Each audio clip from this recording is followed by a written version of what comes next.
Belajar dari rumah sangat menyenangkan. Iya ya, asik banget.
Cerita ibuku, kisah kancil dan kura-kura.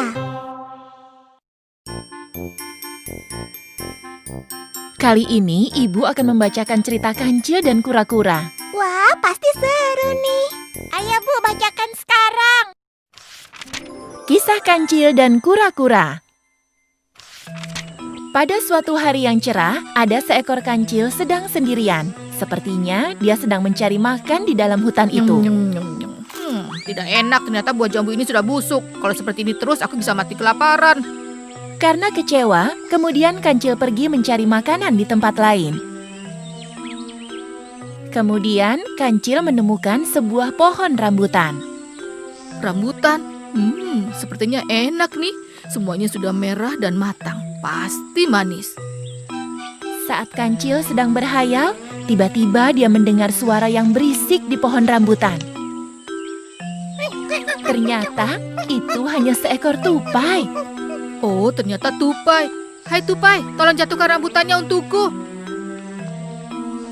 Sepertinya tupai ketakutan mendengar suara kancil, sehingga dia pergi. Seandainya saja aku bisa memanjat seperti tupai. Kancil akhirnya mencoba menjatuhkan rambutan dengan cara menendang-nendang batang pohon. Ayolah rambutan, jatuhlah. Jatuhlah segerombol buah rambutan, namun masih sangat muda, sehingga rasanya sangat pahit. Ada yang jatuh, aku makan dulu. Pahit sekali rambutannya, bagaimana ini? Aku bikin lapar, aduh. Tiba-tiba ada seekor kupu-kupu datang dan hinggap di hidung kancil. Kupu-kupu, hahaha, kamu lucu sekali. Lalu kupu-kupu terbang lagi. Kancil mengikutinya hingga ke sebuah sungai. Indah sekali sungai ini. Tunggu. Jangan-jangan di dalamnya terdapat banyak buaya. Saat kancil sedang melihat-lihat sungai, ia terkejut melihat kebun sayuran, kacang panjang, dan wortel yang sangat segar. Wah, aku harus ke kebun sayur itu. Aku sudah lapar banget. Tapi bagaimana caranya? Aku kan takut tenggelam. Kancil kebingungan. Namun, di tengah kebingungan, ia melihat kura-kura yang sedang berjalan. Hai kura-kura, kamu mau kemana? Aku sedang mencari makan. Oh, kebetulan sekali. Aku juga. Kau lihat, di seberang sungai ada kebun sayuran. Enak. Benarkah? Aku mau dong. Tapi kamu harus menolong aku untuk menyeberangi sungai ini. Ayo kita ke sana. Hati-hati kura-kura, aku takut tenggelam. Jangan khawatir, Kancil. Aku akan hati-hati kok. Huh? Sesampainya di seberang sungai, Kancil langsung melompat ke daratan. Sampai jumpa. Aku harus cepat pergi dari sini. Kancil, kenapa ninggalin aku? Kancil terus berlari meninggalkan kura-kura. Hahaha, senang sekali. Aku bisa menipumu kura-kura. Berkat kamu, aku bisa makan banyak sayuran. Awas kamu, Kancil. Aku akan membuat perhitungan denganmu.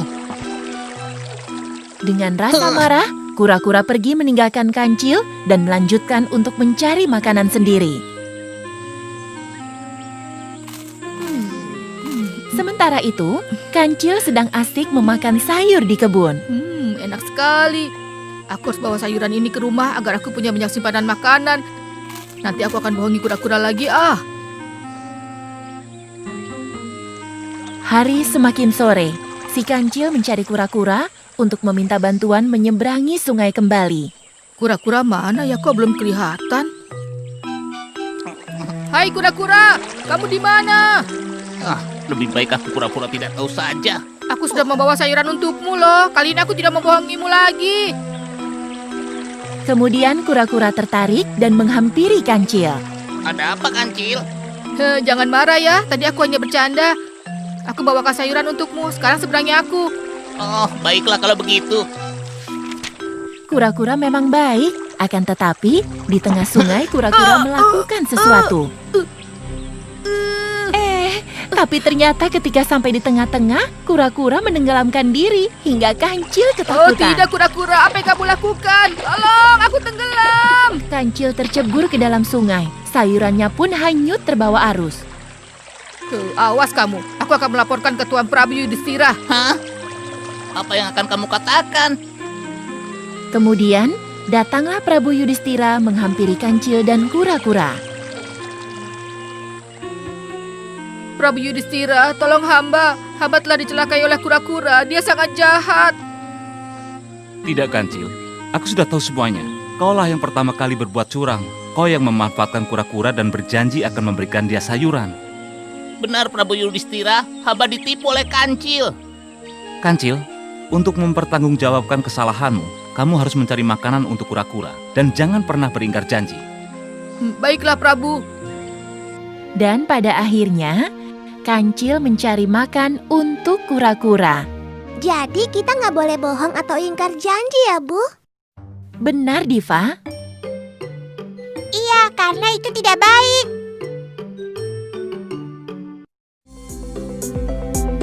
Halo teman-teman, subscribe di tombol merah di bawah ini ya. Like dan share juga di media sosial teman-teman. Dan satu lagi, isi komentar, usulan, atau saran juga ya. Terima kasih.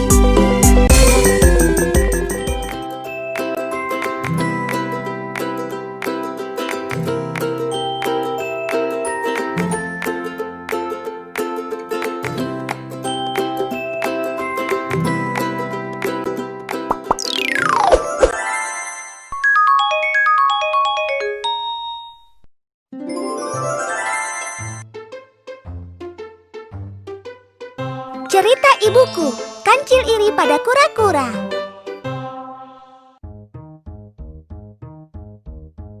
Ibu akan membacakan cerita Kancil dan kura-kura. Asik, cepat Bu, bacakan ceritanya. Baiklah, Ibu akan mulai ceritanya ya. Kancil iri pada kura-kura. Pagi yang sangat cerah. Terlihat Kancil sudah lama menanti sayurannya. Sekarang, Kancil siap untuk memanen.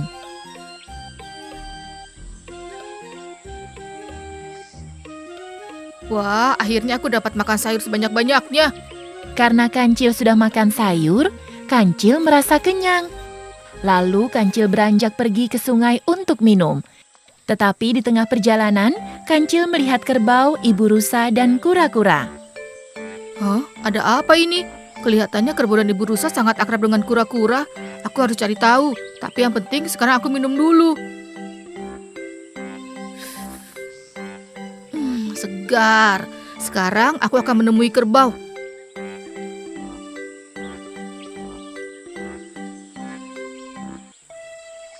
Kerbau, Iya? Oh, Kancil, ada apa? kenapa kamu akrab sekali dengan kura-kura? Karena dia sangat baik dan tidak sombong. Hehehe. Benarkah? Iya. Oh, baiklah, aku mau cari buah dulu. Kancil tidak percaya dengan perkataan kerbau. Ia akan bertanya lagi pada ibu rusa tentang kura-kura.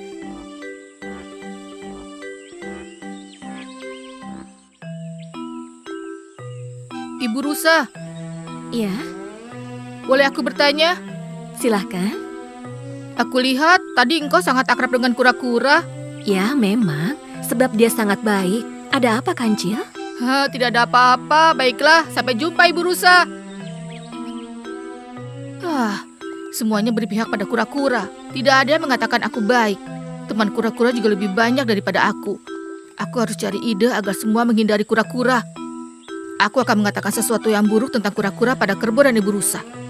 Kancil memiliki niat jahat dan dia akan mencari kerbau dan ibu rusa lalu mengatakan sebuah kebohongan. Kerbau, gawat, gawat. Kamu harus hati-hati dengan kura-kura. Kenapa, Kancil? Tadi aku lihat kura-kura membawakan minuman untuk merpati. Setelah merpati minum, dia langsung kejang-kejang dan kura-kura meninggalkannya. Aku tidak mau berteman lagi dengan kura-kura. Aku berhasil. Ibu rusa, ibu rusa, ibu rusa, Ada apa, Kancil? ibu rusa. Tenanglah. Lebih baik jaga anakmu baik-baik. Aku tadi melihat kura-kura memberikan buah pada anak-anak tupai. Lalu mereka mati. Dengan bahagianya kura-kura tertawa. Apa? Tega sekali dia. Terima kasih, Kancil. Aku akan menjaga anakku. Berhasil lagi. Pada suatu ketika, kerbau bertemu dengan kura-kura. Selamat pagi. Lalu kerbau langsung menghindar. Selamat pagi, Ibu Rusa. Ada apa dengan temanku? Kenapa semua menghindar? Aku harus cari tahu penyebabnya. Mungkin aku tanya Kancil. Mungkin saja dia tahu.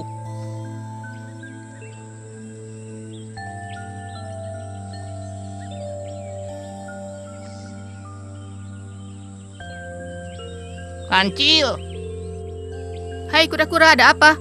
ada apa dengan teman-teman kita? Kenapa mereka menjauhiku? Tidak tahu? Kancil, ayolah jawab jujur. Aku tidak tahu. Kau berbohong. Jawab, Dasar Kancil. kura-kura cerewet. Apa yang kau berbuat? Kancil tidak mau jujur. Ia pun meninggalkan kura-kura. Rasakan, memang enak tidak punya teman. Kancil, kau benar-benar teman yang kejam.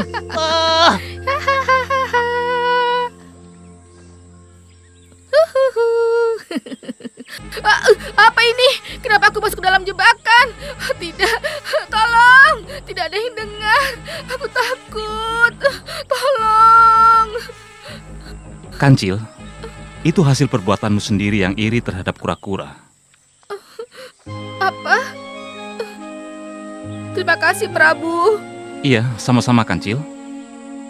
Perbuatan irimu sangatlah buruk, dan aku tidak ingin penghuni hutan memiliki sifat tersebut. Kamu harus minta maaf pada teman-temanmu, terutama pada kura-kura. Baik, Prabu. Kerbau, Ibu Rusa, aku minta maaf. Dan kamu kura-kura, aku mohon maaf. Aku iri melihatmu memiliki banyak teman. Iya, aku maafkan. Berbuat baiklah yang ikhlas. Pasti kamu disenangi banyak hewan. Akhirnya mereka hidup dengan damai dan tidak saling membenci. Kancil mengakui kesalahan yang dia perbuat kepada teman-temannya. Lalu, dia meminta maaf kepada semua teman-temannya dan berjanji bahwa dia tidak akan mengulanginya. Jadi, kita tidak boleh berbohong dan iri ya, Bu? Iya, perbuatan Kancil itu tidak baik.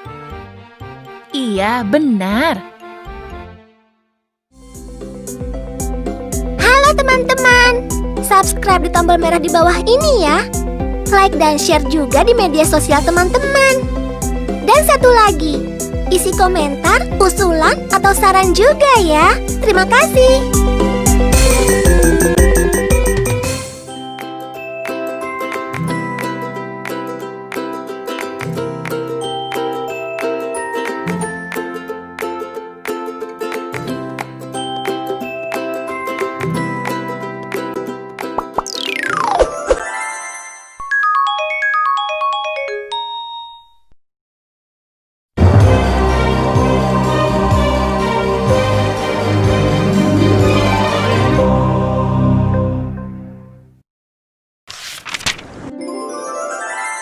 Putri Pandan Berduri.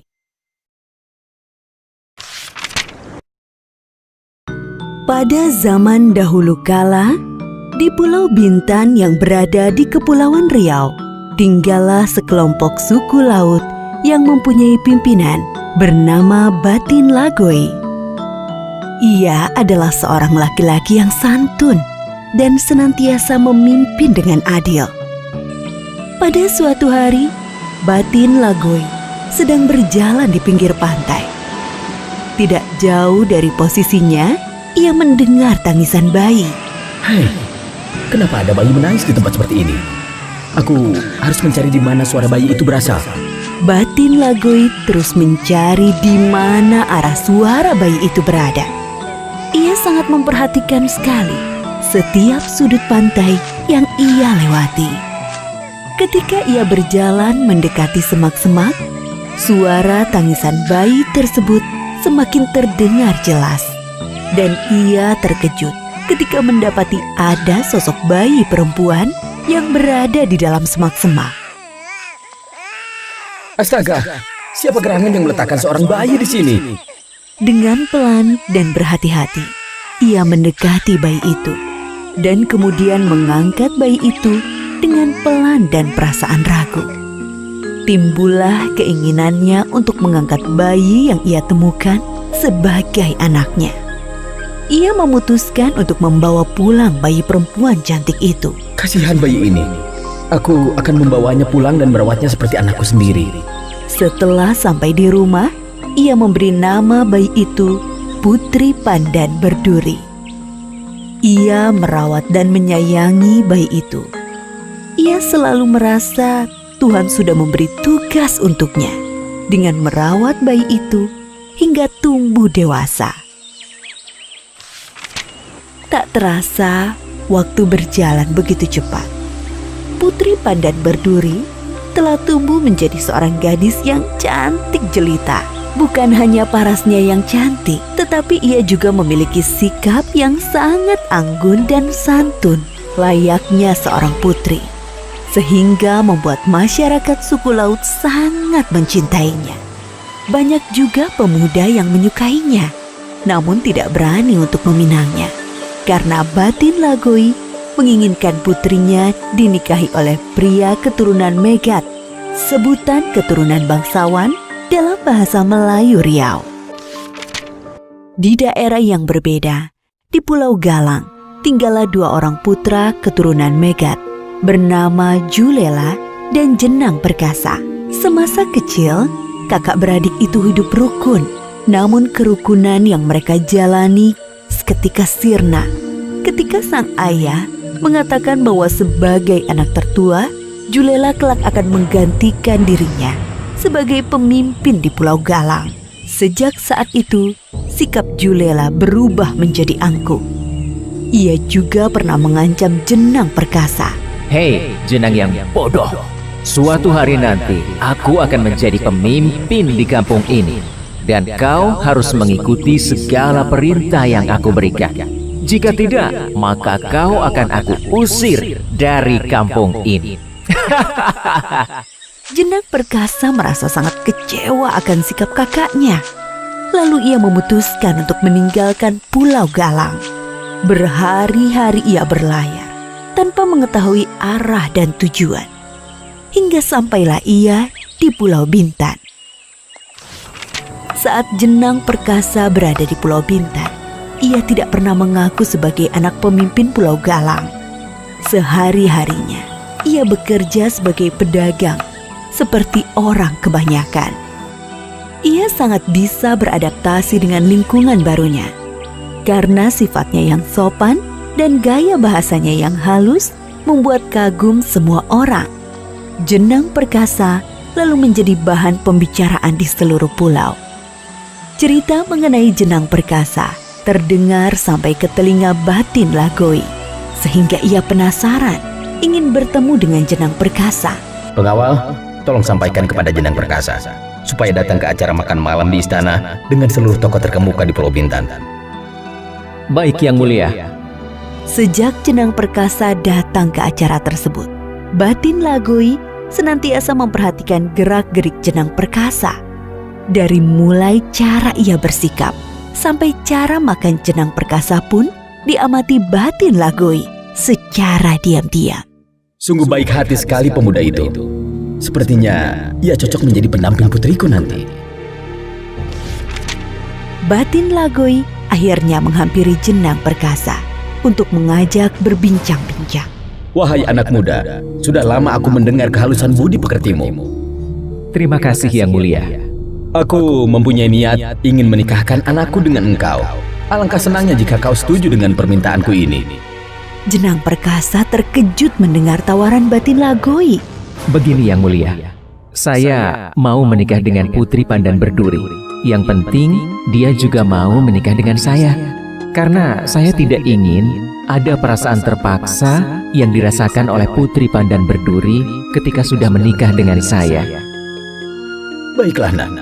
Aku akan tanyakan dahulu padanya. Tapi aku yakin ia juga suka denganmu karena engkau mempunyai hati yang tulus. Jujur, saya sangat berterima kasih kepada Yang Mulia karena sudah mempercayai saya untuk menjadi pendamping Putri Pandan Berduri. Setelah batin Lagoi bercerita kepada Putri Pandan Berduri mengenai Jenang Perkasa, Putri pun setuju untuk dinikahkan dengan Jenang Perkasa. Wah, benarkah ayah? Aku tidak sabar lagi ingin segera dipersunting oleh Jenang Perkasa. Sejak saat itu, seluruh pengawal mulai sibuk mempersiapkan pernikahan Putri Pandan Berduri dengan Jenang Perkasa. Untuk mempercantik halaman kediaman batin Lagoi, dipenuhi dengan bunga dan hiasan. Keesokan harinya, batin Lagoi menikahkan Putri Pandan Berduri dengan Jenang Perkasa. Pesta besar digelar untuk merayakan pernikahan putrinya. Seluruh warga di Pulau Bintan diundang untuk hadir. Waktu pun berlalu. Batin Lagoi merasa umurnya sudah tua. Ia pun memutuskan untuk mengangkat sang menantu menjadi pemimpin di Pulau Bintan. Sekarang saya sudah tua. Saya serahkan kepemimpinan suku laut ini kepadamu, Jenang Perkasa. Terima kasih Yang Mulia.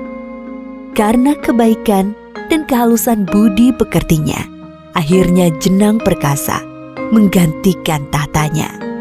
Jenang Perkasa pun menjadi pemimpin suku laut yang disegani, sekaligus dicintai oleh rakyatnya.